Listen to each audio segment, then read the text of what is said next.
إن الحمد لله نحمده ونستعينه ونستغفره ونؤمن به ونتوكل عليه ونعوذ بالله من شرور أنفسنا ومن سيئات أعمالنا من يهده الله فلا مضل له ومن يضلله فلن تجد له وليا مرشدا ونشهد أن لا إله إلا الله وحده لا شريك له ونشهد أن سيدنا ومولانا محمدا عبد الله ورسوله الذي أرسل إلى الناس كافة بشيرا ونذيرا وداعيا إلى الله بإذنه وسراجا منيرا أما بعد فقد قال الله سبحانه وتعالى في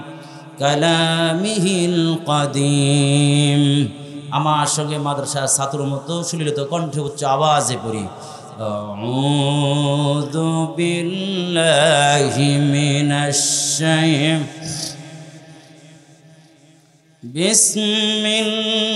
বিসমিল্লাহির রহমানির রহিম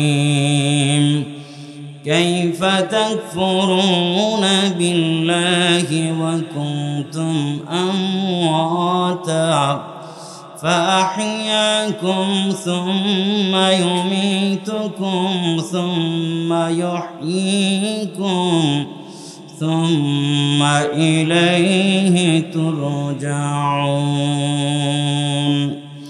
اللهم صل على محمد وعلى آل محمد كما صليت على إبراهيم وعلى آل إبراهيم إنك حميد مجيد مرنے والا مر جائے گا जीने वाला कोई नहीं रोने वाला बहुत होगा मगर जीने वाला कोई नहीं जबान खुले पड़ी ला इलाहा একজনের জবান বন্ধ থাকবে না যাদের অন্তরের মধ্যে এই মুহূর্তে শয়তান বাসা বাঁধে নাই তাদের জবান দিয়ে বের হবে লা ইলাহা লা ইলাহা ইল্লাল্লাহ সবাই একসঙ্গে উচ্চ আওয়াজে সুবহানাল্লাহ আলহামদুলিল্লাহ লা ইলাহা ইল্লাল্লাহ সুবহানাল্লাহ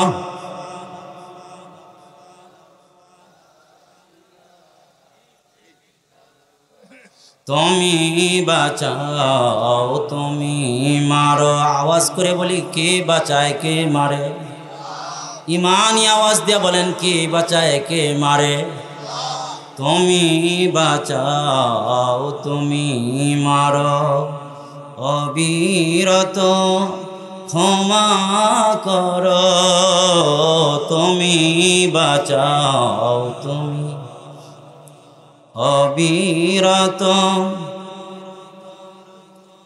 ধরার যে জন তাকেই ধরো ধরার যে জন তোমার মুঠোয় সবই আল্লাহ সুবহানাল্লাহ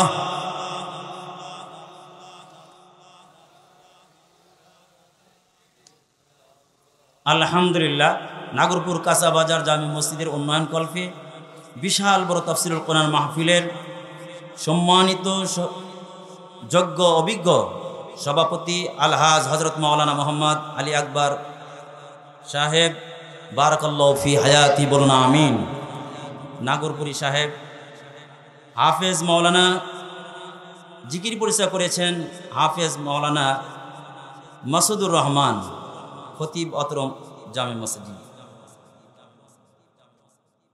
মাহফিল পরিচালনা রয়েছেন হাফেজ হেলাল উদ্দিন সহ আমন্ত্রিত উলামায়ে কিরাম জাতির কর্ণধার রাহবার হযরত উলামা ইকরাম, আমার কলিজার টুকরা যুবক ভাইরা,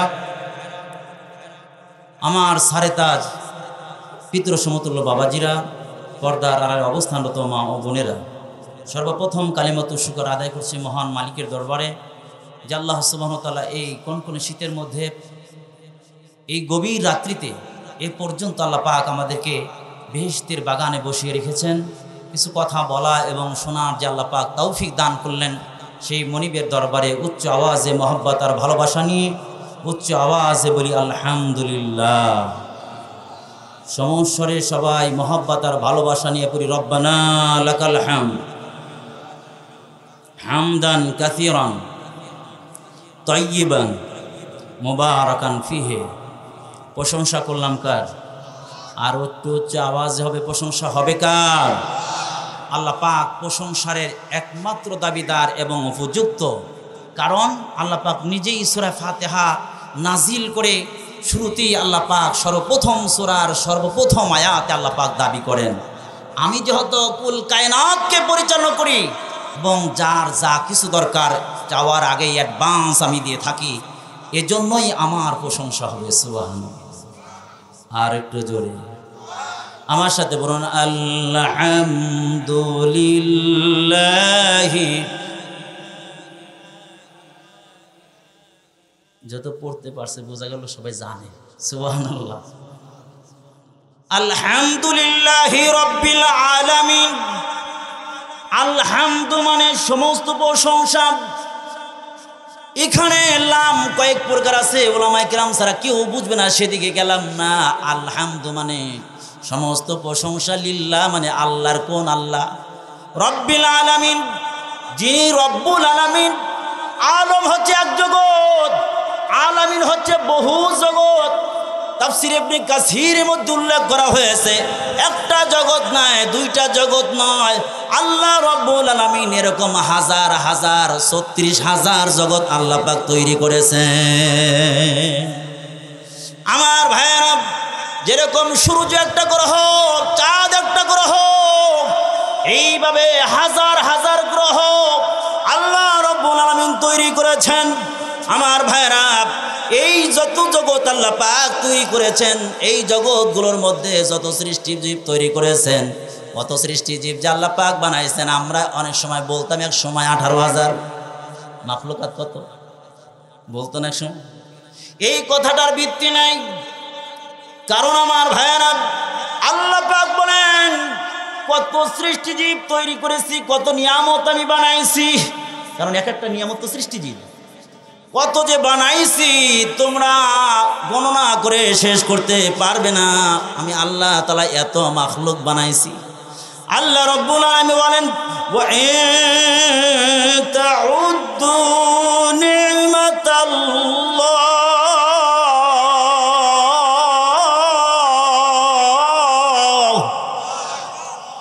এই বান্দা তোমরা যদি আমার নিয়ামতগুলোকে গণনা করতে থাকো, লা তুহসুহা, গণনা করে কশিন কালেও শেষ করতে পারবে না। বাড়িতে গিয়ে বলবেন সুবহানাল্লাহ।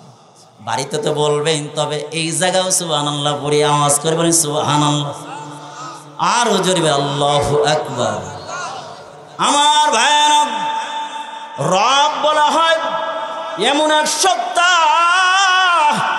যিনি তার সৃষ্টিজীবের চাওয়ার আগেই, প্রয়োজন হওয়ার আগেই প্রয়োজন মিটায় দেন।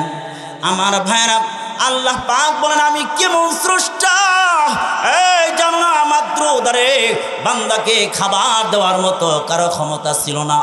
মা খাবার পৌঁছাইতে পারে নাই, কোনো ডাক্তার খাবার পৌঁছাইতে পারে নাই, কোনো সায়েন্টিস্ট খাবার পৌঁছাইতে পারে নাই, কোনো ইঞ্জিনিয়ার খাবার পৌঁছাইতে পারে নাই। আল্লাহ রব্বুল আলামিন বলেন মাতৃ জগতে আমি খাবার পৌঁছায় দিয়ে দেখায় দিয়েছি আমি কেমন রব। আমি যেভাবে রবের রূহের জগতে আমি তোমাদের কাছে যখন প্রশ্ন ছুড়ে দিলাম আমি কি তোমাদের রব না, তখন সবাই বলল হ্যাঁ আপনি আমাদের রব। তখন এই রবের বাস্তবায়ন দেখানোর জন্য মাতৃ উদারে আমি রব্বুল আলামিন এমনভাবে লালন পালন করলাম যেই জায়গায় কেউ খাবার পৌঁছাইতে পারে না। আমার ভাইরা, আল্লাহ পাক আমাদের কে তৈরি করেছেন। আল্লাহ পাক আমাদের যা কিছু দরকার,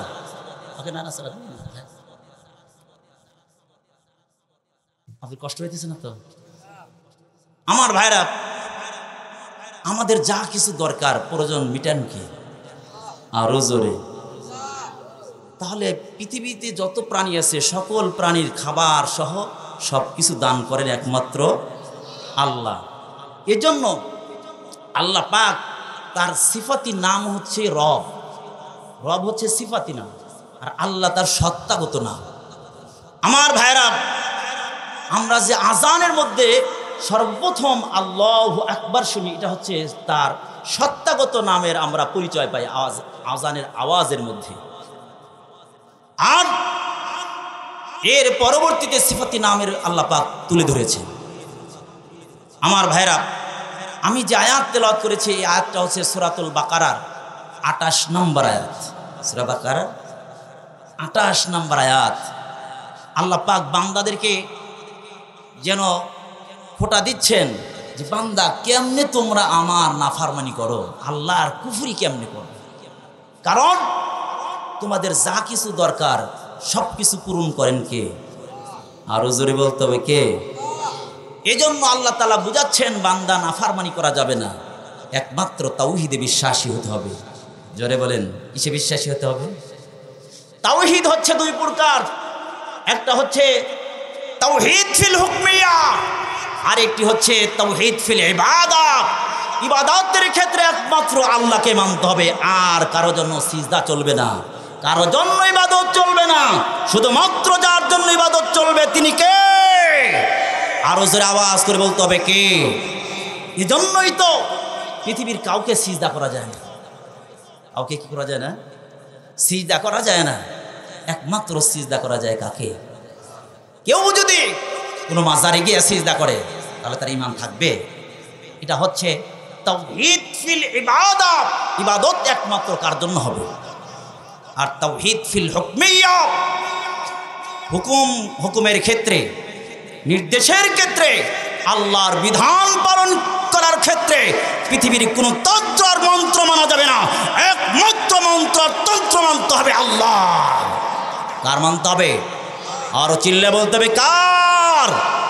আসমান আর জমিনের মালিক যিনি, হুকুম মানতে হবে কার? সুতরাং তাওহীদ সর্বক্ষেত্রে আমাদের থাকতে হবে। এজন্য আল্লাহ পাক বলেন, আল্লাহ রাব্বুল আলামিন জানায় দেন বিভিন্ন সূরার মধ্যে, আল্লাহ রাব্বুল আলামিন বান্দাদেরকে বিভিন্ন জায়গার মধ্যে বলেন, বান্দা যখন যা দরকার সব কিছু দিলাম, সব কিছু বানাইলাম। এই যে বলেন বিশাল বড় সামিয়ানা বানাইছেন, কেন বানাইছেন? বলে আজকে ওয়াজ মাহফিল হবে, এই জন্য লাইটের ব্যবস্থা, মাইকের ব্যবস্থা, সামিয়ানার ব্যবস্থা, সব কিছু ব্যবস্থা করা হইল। মুরব্বি আমার ভাইরা, ক্লাস চলতেছে তো, তাহলে কেউ 1 নম্বর দিলে আঙ্গুল একটা উঠে গেল, আর যদি পিসাব পায়খানা ধরে 2 আঙ্গুল, বুঝেননি কথা? হ্যাঁ, তাহলে বুঝবো উনির জরুরত আছে। আল্লাহ পাক বিভিন্ন জায়গার মধ্যে আল্লাহ পাক মানুষদেরকে বুঝাইছেন, বান্দা আমি তোদেরকে যে পাঠাবো তার আগেই আসমান জমিন সব কিছু গোছাইয়া একটা সুন্দর একটা পরিবেশ তৈরি করলাম। সুবহানাল্লাহ। তাহলে বোঝা গেল আসমান বানাইছেন কার জন্য? আমাদের জন্য। জমিন বানাইছেন কার জন্য? কথা বলে না। এই পৃথিবীতে এক কথা যা কিছু দেখছি এগুলো সব বানাইছেন কার জন্য? বলতে হুজুর এমনি খালি বললে হবে, মুখে মুখে আমাদের জন্য বানাইছে, এই কথা পান কই? আসেন কোরআনুল কারিমে আল্লাহ পাক বলেন, আল্লাহ রাব্বুল আলামিন বলেন, বান্দা সূর্য দেখো, চাঁদ দেখো, গ্রহ নক্ষত্র, এক কথা যা কিছু দেখো সব বানাইলাম তোদের জন্য। বান্দা খাবার কি খাবি, কি দরকার সব বানাইলাম। এক মুহূর্তের জন্য অক্সিজেন বন্ধ করে দিলে রে বান্দা চলতে পারবে না। এক মুহূর্তের জন্য পানি বন্ধ করে দিলে বান্দা চলতে পারবে না। যা কিছু দরকার সব কিছু সুন্দরভাবে সরবরাহ করছেন। চাঁদের আলো বন্ধ করে দিলে বান্দা, আমার ভাইরা সূর্যের আলো বন্ধ হয়ে গেলে বান্দা কি অবস্থা হয়ে যাবে? সব মানুষগুলো ঠান্ডায় মরে যাবে। চলতে পারবে না। এই জন্য আল্লাহ রাব্বুল আলামিন পুরা নিজামকে সুন্দরভাবে সাজিয়েছেন, সবগুলো সুন্দরভাবে পরিচালনা করছেন। আল্লাহ রাব্বুল আলামিন দাবি করে বলেন, বান্দারে যা কিছু দেখো আর না দেখো সব কিছু বানাইছি তোদের জন্য। আর একটু ওর জোরে বলেন সুবহানাল্লাহ। কার জন্য বানাইছেন? বান্দার জন্য। আল্লাহ রাব্বুল আলামিন বলেন, হুয়াল্লাযী খালাকা লাকুম মা ফিল আরদি জামিআ।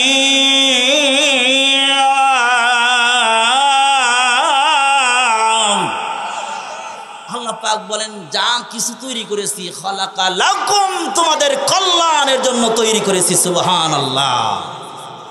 আল্লাহ পাক সূরা নাবার মধ্যে বলেন, আলাম নাজআলিল আরদা মিহাদাও ওয়াল জিবালা আওতাদা ওয়া খালাকনাকুম যাওজা ওয়া জাআলনা নাওমাকুম সুবাতা ওয়া জাআলনা আল-লাইলা লিবাসা ওয়া জাআলনা আন-নাহারা মাআশা। আর আল্লাহু আকবার। আল্লাহ পাক বলেন, সব কিছু, রাত দিন আর পাহাড় পর্বত, কত কিছু তোদের জন্য তৈরি করেছি। ওয়া বানায়না ফাওকাকুম সাবআ শিদাদা।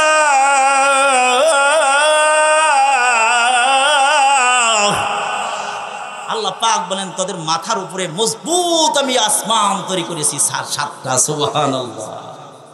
এত কিছু তৈরি করলেন কার জন্য? আরো জোরে আল্লাহ পাকরে যদি বলেন, দেখি এই যে লাইট কেন তৈরি হয়েছে? আলো দেওয়ার জন্য। লাইট যদি এখন আলো না দেয় তাহলে মালিক রাখবে না ফেলে দিবে? আল্লাহ পাকরে যদি আল্লাহ এত কিছু সব আমাদের জন্য বানাইছেন, আমারে বানাইছেন কার জন্য? আল্লাহ পাক সেটা কোরআনুল কারীমে বলেন, ওয়ামা খালাকাতুল জিন্না ওয়াল ইনসা ইল্লা লিয়াবুদুন।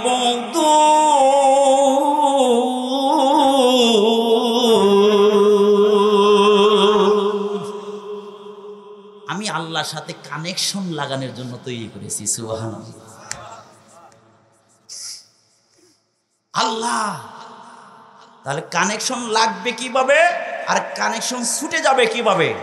ঈমান আনার মাধ্যমে কানেকশন লেগে যায়, আর কানেকশনটা মজবুত আর গভীর থাকে বিভিন্ন ইবাদত মানার মাধ্যমে। আর কুফরি করলে কানেকশনটা ছুটে যায়। কি হয়ে যায়? ছুটে যায়। আদম আলাইহিস সালাম আউয়ালুন নাস, সর্বপ্রথম মানুষ, জান্নাতে তৈরি করেছেন, জান্নাতে ঘুরে ফিরে আবার জান্নাতে ঢুকে গেছেন। আদম আবুনা, আদম আলাইহিস সালাম আমাদের বাবা। তাহলে আদম যদি আমাদের বাবা হয়, তাহলে বলেন দেখি, আদম আলাইহিস সালাম জান্নাতে ঢুকে গেছে, তাহলে তো আমরাও জান্নাতের মালিক। কথা বলে না? জান্নাতের মালিক তো আমরা। তাহলে বাবাই জান্নাতে চলে গেছে, আমরাও জান্নাতে চলে যাব। এই এলাকার এক লোক আছে ইংল্যান্ডে, সেখানে স্থায়ী হয়ে গেছে, সেখানে বাড়ি ঘর করছে। এখন ছেলে মেয়ে বিবি বাল বাচ্চা যা আছে, ভাই বেরাদা, সবাইকে ওই দেশে নেওয়ার জন্য এখন কি ভিসা পাসপোর্ট লাগাই দিচ্ছে। এখন বলেন, ভিসা আর পাসপোর্ট যদি ওকে থাকে, যাইতে পারবে কি যে পারবে না? ভিসা ওকে আছে, পাসপোর্ট ঠিক নাই, যেতে পারবে? পাসপোর্ট ওকে আছে, ভিসা ঠিক নাই, যেতে পারবে? পাসপোর্ট ভিসা সবই আছে, কিন্তু মাগার লাল দাগ লাগিয়ে আছে, যাইতে পারবো?